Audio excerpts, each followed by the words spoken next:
Hello, we are at the Young Peace Builders workshop in Abuja, and I have an amazing, extraordinary young leader. I'm so excited to talk to her. I'll just allow her to introduce herself.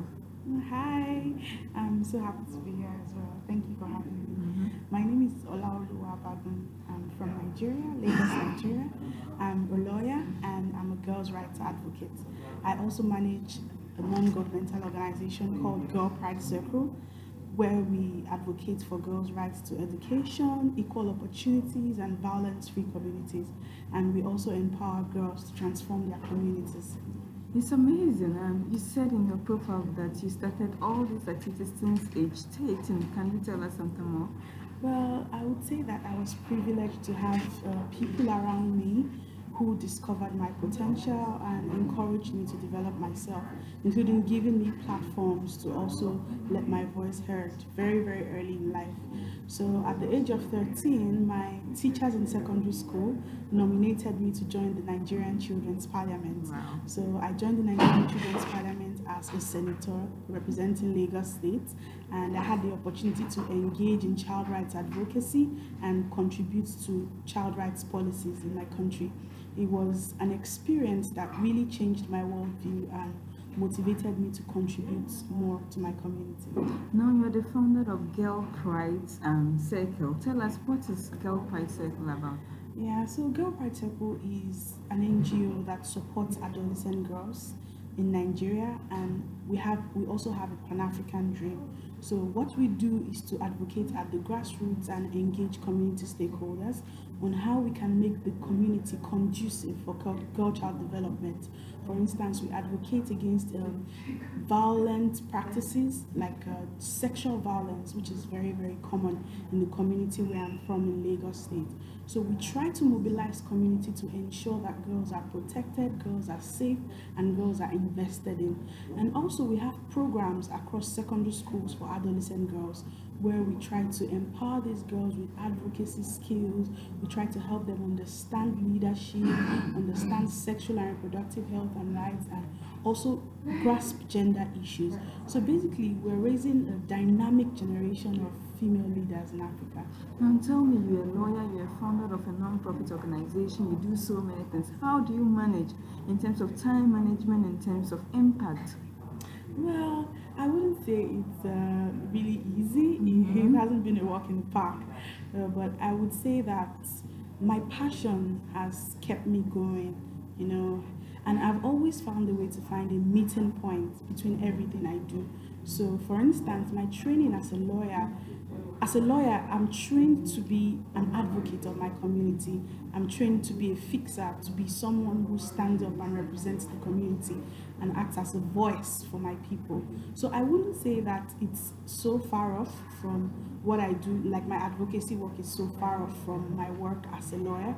So my passion really drives me, and practicing time management too has really made all the difference. So why did you apply to join this Young Peace Builders workshop in Abuja? Okay. I started following the UNAOC page about 2 years ago, and I've really connected to the work that UNAOC does because I believe that helping people see that their communities should be bound by things that bring them together rather than things that make them different is an important investment we should be making. So I stumbled upon the UNAOC Peace Builders application, and one of the requirements for eligibility was that you do not have to be someone who has done so much in peace building. You have to be someone who is trying to launch a career in peace building. And having been working in my community advocating for girls' rights and working with girls, I've realized that girls and women are very, very vulnerable in communities where there is no peace, in communities where violence is thriving. So I really applied because I want to use this as an opportunity to learn more, to engage my community in driving the conversation about peace building. So I applied to develop myself and to have this amazing network of young leaders across West Africa. Tell me, what one thing would you say so far at the workshop that has really made an impact on you?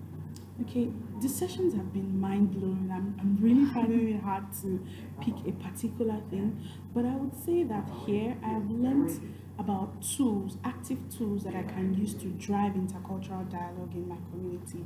In Nigeria, intercultural dialogue is something that is really, really lacking. We have a lot of judgments, we have a lot of prejudices and stereotypes.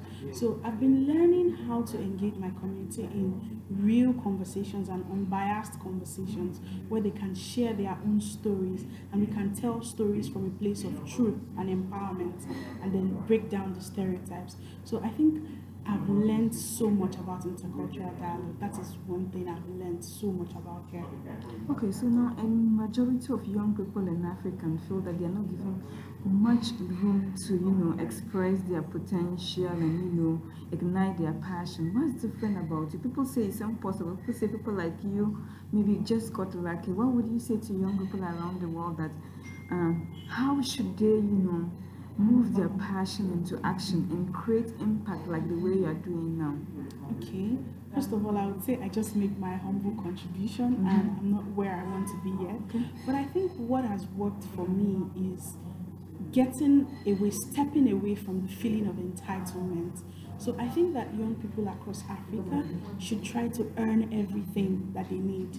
So for instance, if you need partnerships, if you need funding, try to earn it, try to step out of your comfort zone to show what you would do if you were given a bigger opportunity. So when I launched my organization, I started funding our programs from my pocket money in school, and I did that for over 1 year before I got any penny from anybody to fund programs. So that's just one of the things you can do to step out of your comfort zone.